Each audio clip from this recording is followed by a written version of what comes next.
These pictures, some of the ones that are in the literature review, are to remind us about how hockey has changed, right? This is no longer the game. But again, I do want to thank my fellow presenters, including Honorable Hugh Fraser, Carla Qualtrough, and to acknowledge Bernice Carnegie, as well as the work, Sheldon Kennedy, that you have done for the sport of hockey. Sorry, I'm trying to get organized. And also, thank everyone for being here today, because it is not easy. These are not going to be easy conversations, and just really thank all of you for coming here with open hearts. And my hope is a commitment to change. So this literature review, not yet. The literature review basically helps sort of set the tone for learning, and it's a culmination of work done by researchers and academics like Dr. Keeler and others across academic disciplines. So I'm very grateful to represent their work, and also most importantly to thank the research participants. And for anyone who's leaning towards references and things like that, they're all in the literature review. But before we get started, I'm an educator, right? So I want to make sure we're all sort of speaking the same language. And so some terms we need to talk about, and the first one is hockey culture. And hockey culture is not a singular identity. However, it has become a very easy label to hang our problems on, and the media has really run away with this term. But we really need to tease out which culture we're talking about here, because there's multiple hockey cultures. There's Black hockey culture, Indigenous hockey culture, women's hockey culture. But today we're talking about elite masculine hockey culture. And whiteness, white supremacy. So in the White World chapter of Dusk to Dawn, W.E.B. Du Bois complicates our understanding of whiteness. He stresses that the deeply ingrained persistence of racist behavior is a result of the present attitude and action of the white world.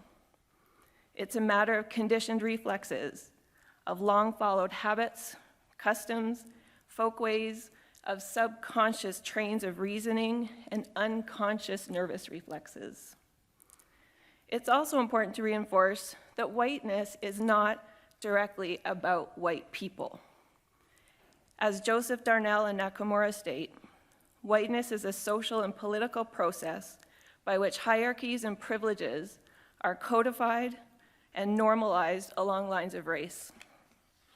And in countries like Canada, these hierarchies secure white bodies and cultures as the standard against which others are measured.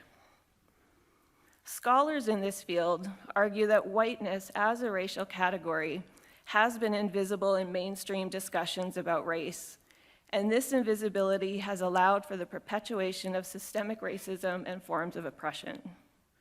Our critics argue it can be divisive and contribute to a sense of guilt and shame amongst white people. However, it is necessary and important field of study that can help expose and challenge the ways in which whiteness has been made invisible and is pervasive as a system of power and privilege in society. Masculinity. So notions of masculinity are historically and culturally embedded, and within society, these inherited understandings of masculinity continue to be contested, struggled over, silenced, but also transformed. Hockey has emerged as a central site in the social production of masculinity, and it fosters narrowly defined masculine traits, such as overly aggressive play, violence, heteronormativity, xenophobia, homophobia, and ephemophobia. And I think that's a new one. So ephemophobia is a concept that refers to a fear of being perceived as feminine or having overly feminine behaviors, traits, or characteristics.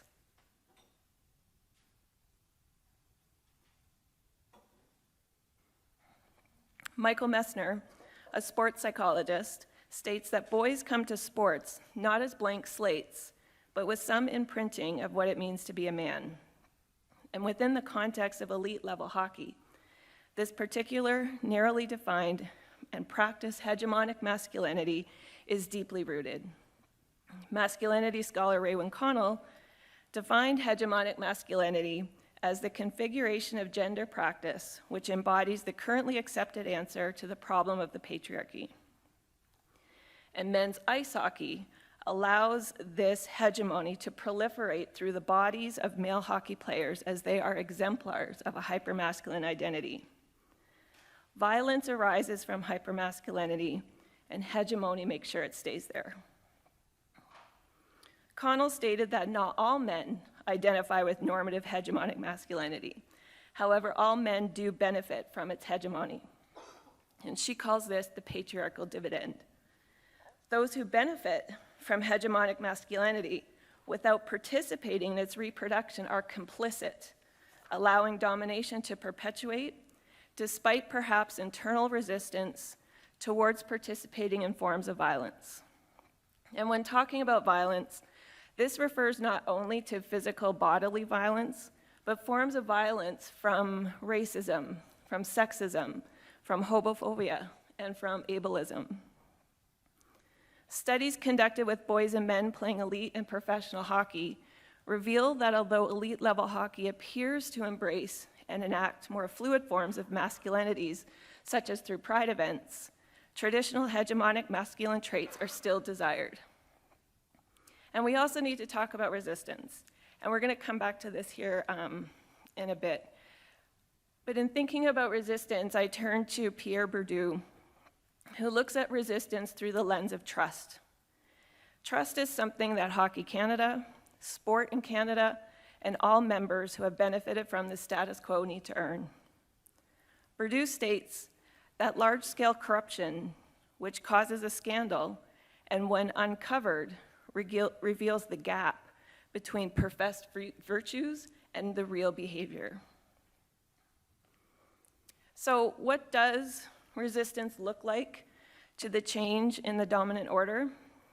I'm going to show two generational clips here about Ronald and Conor'S feelings of resistance as they consider the impact of whiteness on their identities, as well as how Ronald's hold on white supremacy will lead to Conor'S experience. Okay, you can play Ronald. I don't know any people that aren't proud of that they're white, not in my social group. Most guys in my social group, they don't say they're Italian or Polish. They might be from a Polish or Italian or Irish background, but they know they're white, and they kind of, just portray themselves as white people, Owning a bar, I'm involved with 25 to 40 different people every day. We have these discussions, especially after a few cocktails. You really get into talking, and a lot of it might be baloney, but we still, a lot of things come out in the open, and I thought, well, maybe I should go down there and speak up. I think affirmative action was nice. It had its time. I think the time is over with. We're going to keep this up for another 150 years. Oh, we got to have so many Asians in the fire department. We got to have so many blacks in the fire department. We got to have so many Latinos. The white guys will never have a chance to be a fireman or a cop anymore. We had that problem here in Buffalo, affirmative action, where they had to hire so many blacks on the fire department and the police department, so they were being hired over white males, So what happens, the white males took it to court, and finally the New York State Supreme Court ruled that, hey, these guys scored better, they did better on the agility test, the mental test, the whole thing. They should have been given the jobs, but you gave it to minorities instead, and they won their case. A lot of minorities should understand that a lot of white boys aren't going to be pushed around, It seems that the younger generation of white males are a little bit more fearful of minorities, They don't want to step on anybody's toes. Everything has to be politically correct. I wasn't raised that way.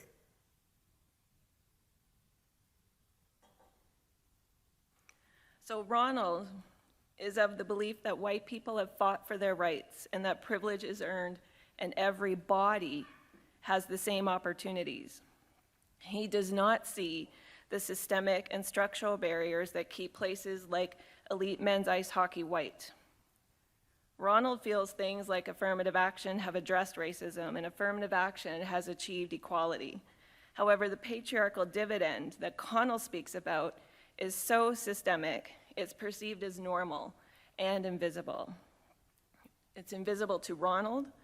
It's also invisible to Conor until he has time to actually reflect on his experience. So if you could play Conor, please.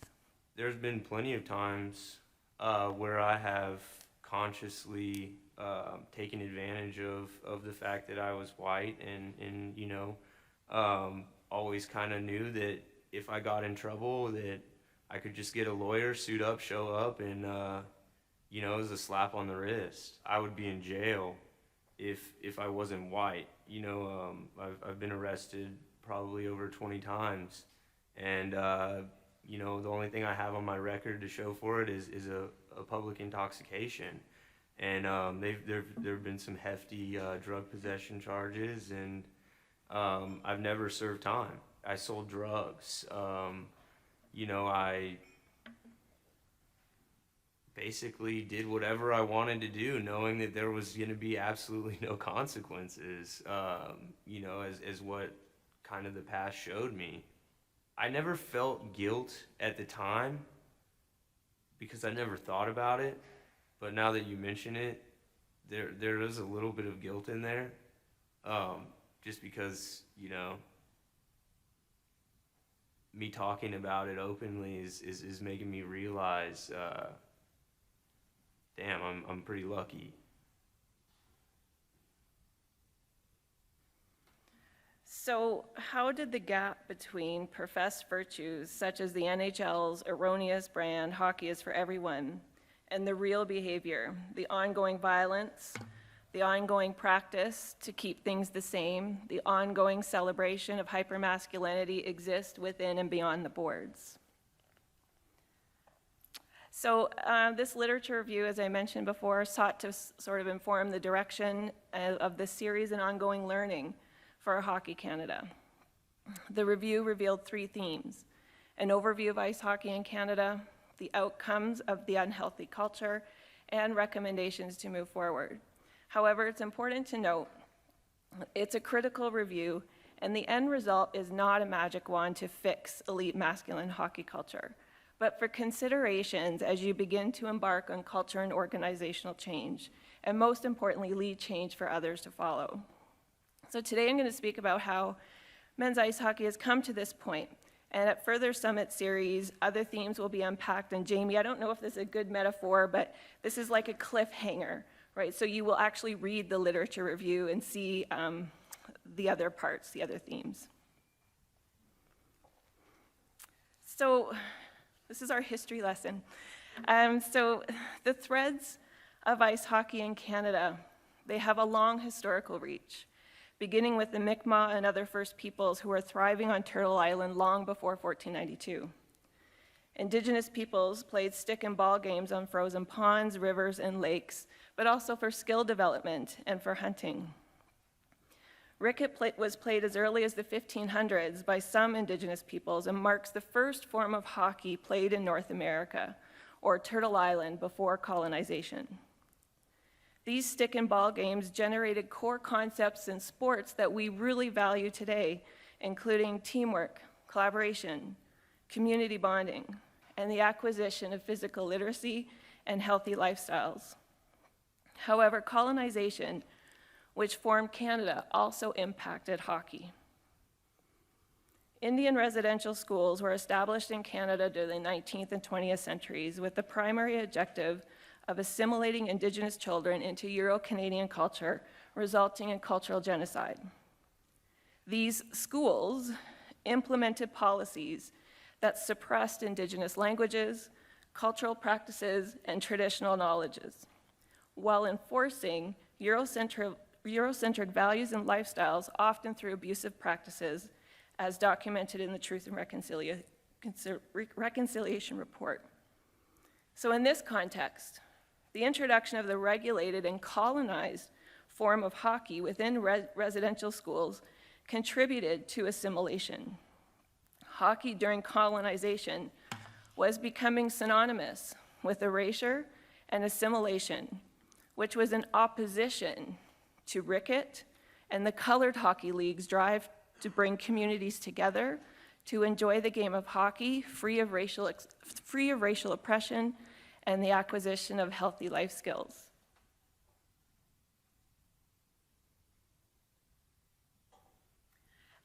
And within the origin stories of the regulated ice hockey in Canada, one league that does not get much attention is the Colored Hockey League. And that's the league I refer to as the CHL, not Canadian Hockey League. The CHL began in Nova Scotia in response to racial segregation and to promote opportunities for skill development and the ultimate liberation and equality of Black Canadians. The league prospered. It united under a sense of community and as social institution combined to support its success, including churches, schools, and of course, everyday Black Canadians. This collaboration, again, is something our modern game benefits from, as well as the butterfly technique, the slap shot, and entertainment during intermissions.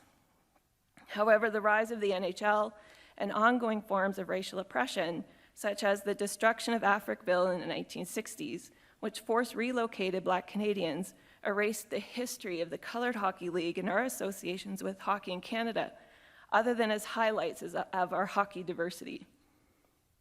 This erasure of the Black origin story also amidst the challenges faced by the CHL at the height of the run. Ice time was just as precious then as it remains today, and this resulted in the CHL being forced to play on less than ideal conditions, as rink owners in the Maritimes refused to allow the league ice time, except, for example, at the end of the season in March, when the ice was in poor condition. And there was also little to no promotion of the CHL games, which resulted in dwindling attendance. This trend towards limiting ice time and media coverage of a particular makeup of players continues today, but is directed towards the women's game. Media attention for our women's games, not only in hockey, but all professional sports, has remained marginalized. Not only within hockey is there ongoing gender discrimination, such as the folding of the Canadian Women's Hockey League, but the Canadian women's soccer team continues to experience labor disputes for pay and media equity with the men's team. So the current mainstream understanding of the hockey origin story does not include the ways in which ice hockey was formed during colonization of now called Canada, nor the legacy of these practices that remain today. During hockey's colonial birth as a regulated game, hockey offered a perceived unifying tool for all Canadians.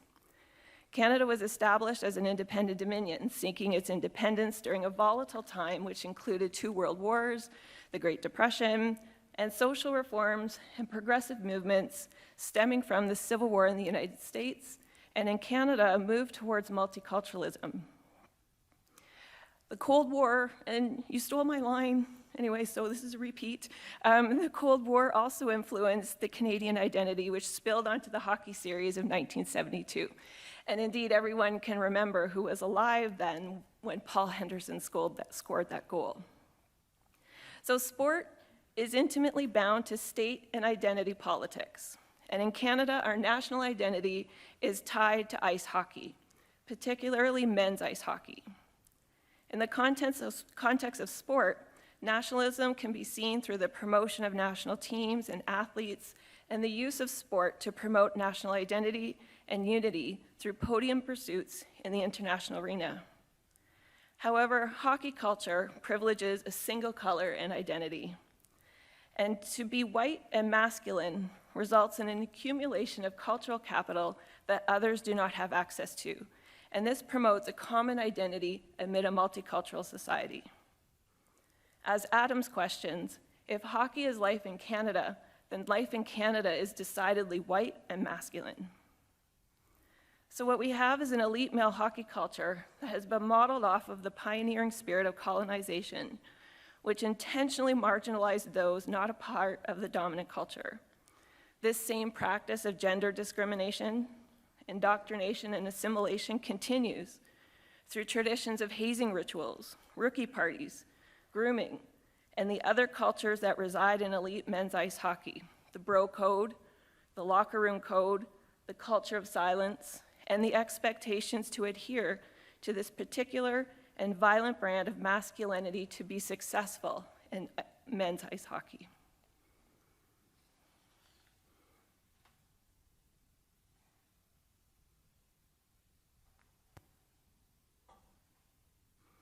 So the structure and regulations governing Canadian ice hockey have also contributed to the prevalence of violence and hypermasculinity. As the premier professional league, the NHL sets the standards for sport and has historically and currently tolerates aggressive behavior. While efforts have been made in recent years to address excessive violence, the lingering perception of enforcers as integral to the game has perpetuated an acceptance of aggression and profoundly impacted the expectation of violence in ice hockey. Popular media, including movies, television shows, and especially commentary during games, often portray fighting as a spectacle, contributing to its glorification and normalization. Moreover, fans' demand for physicality and aggressive play, coupled with media coverage which highlights violent incidents, creates a feedback loop and perpetuates the cycle of violence within the sport. And then fandom also becomes a site to reproduce violence in hockey. Popkin et al. Recently revealed the impact of long-term hockey violence. They found that players who engaged in violence on the ice had an earlier age at death and often had distinct deaths, meaning players who engaged in repeated violence died younger than they otherwise would have, and they often died from self-inflicted violence such as suicide or overdose. With the wealth of concussion research and the attempt at zero-tolerance policies to eliminate concussions, we must question why fighting and full contact remain a part of ice hockey. Popkin's study demonstrates that the acceptance and expectation of fighting and contact in ice hockey has profoundly impacted men's bodies, indeed their lives, despite zero-tolerance policies and safety measures. Sports in general are often highlighted as a masculine arena, and few sports are more commonly associated with hypermasculinity than hockey. Hockey organizations possess a taken-for-granted license to showcase violence as a part of the game, which is often seen as a retreat from the mundane or predictable world of everyday life. However, there, physical acts of aggression and harm are normally prohibited and criminalized. As an institution, ice hockey creates an ideological insularity regarding violence in sport, which is underpinned by a historical ethos of traditional masculinity and aggression, the pioneering spirit. In looking at the culture of elite sport, many researchers have argued that sporting environments produce exalted forms of hegemonic masculinity that link power and privilege to performances of violence. With the desire and popularity of being an elite athlete in ice hockey, the production of the hegemonic masculine ideal has been treated as natural, often required, which in turn normalizes it and makes it invisible, much like whiteness. Hypermasculinity not only thrives in this male-dominated environment, but it also forces boys and men to withstand injuries or find methods to cope and engage in violent acts on the ice, which again are not criminalized, but rewarded. So if we return back to resistance, resistance to change. One of the central arguments of resistance to changing men's ice hockey is to blame the outcomes of the unhealthy culture on the bad apple theory. Or in fact, things have changed because hockey is for everyone. However, this is absolutely not the case. To blame bad apples without looking at the tree's roots the apples are grown on is a response that allows for sexism, misogyny, racism, ableism, and homophobia to continue. It also keeps the gap between professed virtues and real behaviors too large to cross. Another form of resistance is that this issue is plaguing society more broadly. And that is very much true. But we are here to talk about hockey and the influence that men's elite ice hockey has on society. In 2021, myself and colleagues, Dr. Moore and Dr. Scoos, we interviewed 21 professional and semi-professional elite men's ice hockey players. And I'm going to share some data fragments from that project. So as researchers, we gather all the information and find themes, right? What is the root issue? And all the data fragments I'm going to show you are all from different players. And so for us, what we found in our study, the issue that we discovered that stems from hypermasculinity is sexism and misogyny.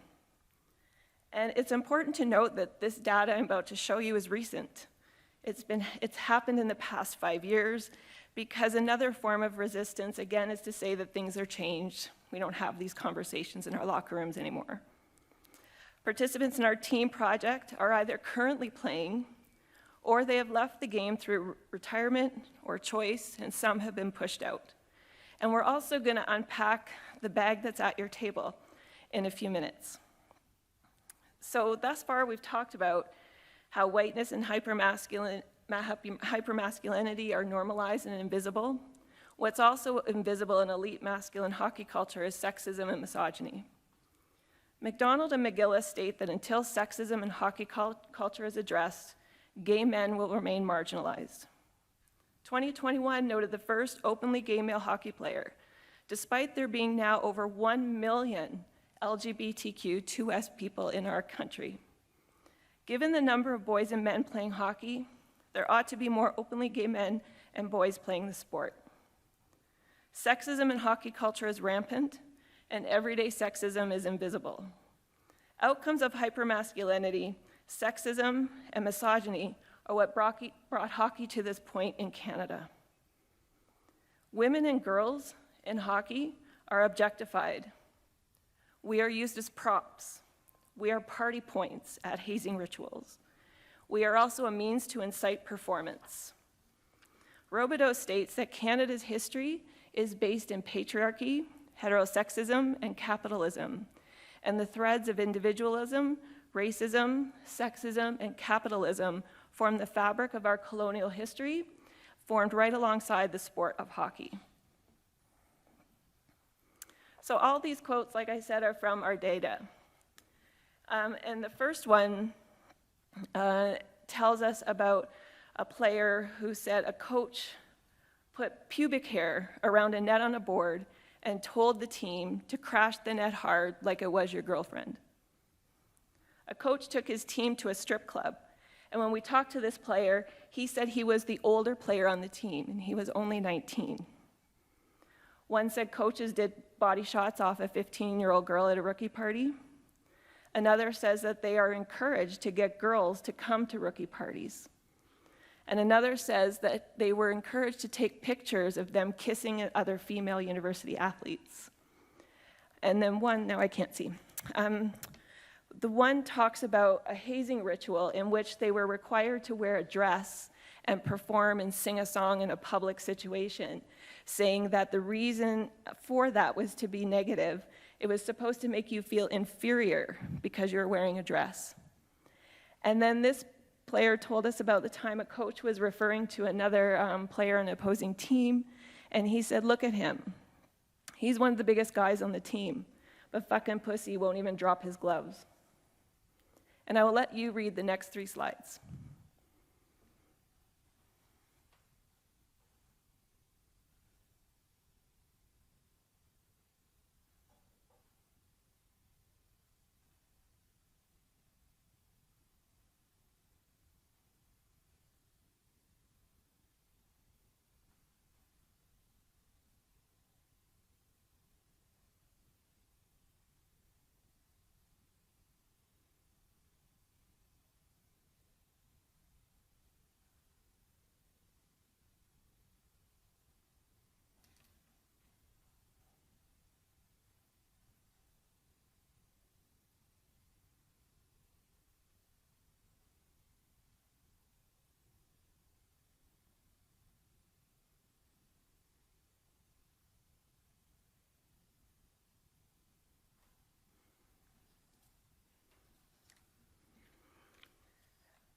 So participants in our study, they did not recognize these moments as sexism or misogyny.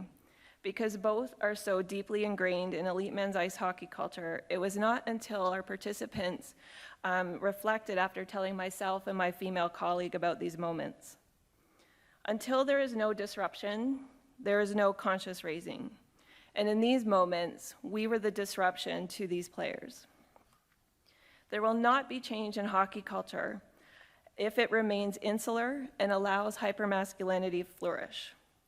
However, not only is this culture producing violence and exclusionary practices based on race, gender, sex, ability, etc., it's also impacting the men themselves, much like the story that Honorable Hugh Fraser shared this morning. So in a few projects I've worked on,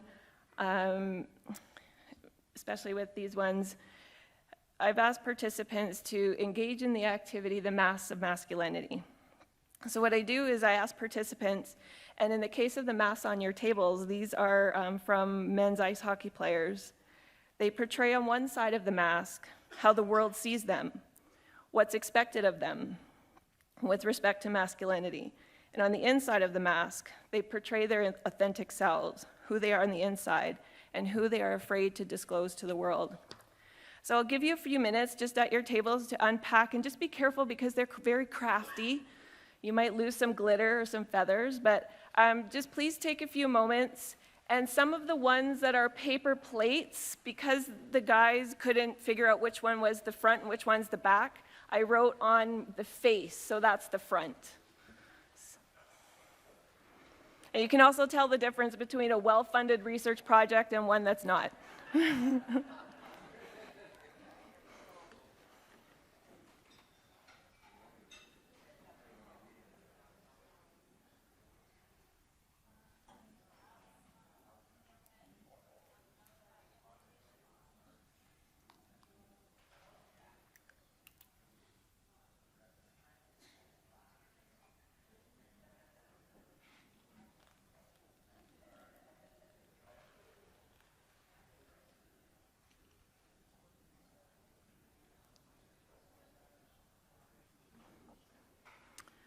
So I'm going to hopefully have the masks on display so you can check out all of them after. We'll find a spot for you to take a look at them. And so where do we go from here? It can be terrifying to break with the familiar, but that's what Hockey Canada and all members must do. It begins with earning trust and eliminating the gap between professed virtues and real behavior, because children are watching. The game has changed, rules have changed, equipment has changed. Wayne Gretzky influenced the ways in which hockey played after he set up his office behind the net, and now is the time to change the focus from a hyper-masculine white space that demands violence to one that has room for people of color to play free of racism, room for people in the LGBTQ+ community to play free of homophobia, for women and girls to play free of violence, free of sexism, misogyny, and to be at par with men's teams, for people with disabilities to play, and for men and boys to play free of ephemophobia and violence.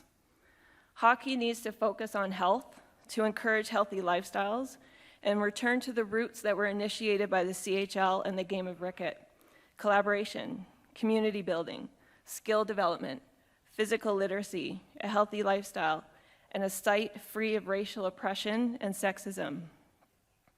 Elite men's ice hockey's culture's central violence and hypermasculine focus must be addressed within and beyond the boards. In 1974, William R. McMurtry stated in his report to the Ministry of Community and Social Services in Ontario that there was a substantial increase in violence in amateur hockey, and more alarming, the use of violence as a tactical instrument to assert superiority over an opponent. It's also clear that this type of conduct is becoming more prevalent in younger age groups. 1974. One of the emails I recently received, and I'm not going to read a bad one, but one of the emails I recently received 2 days ago I'll leave with you to consider. The subject line read, "You can have my skates." You can have my skates because since returning to Canada, I want nothing to do with the sport or the concept of the sport itself in Canada, its little bubble, and the ignorance that exists in the overall system legitimately requires an entire overhaul. Thank you.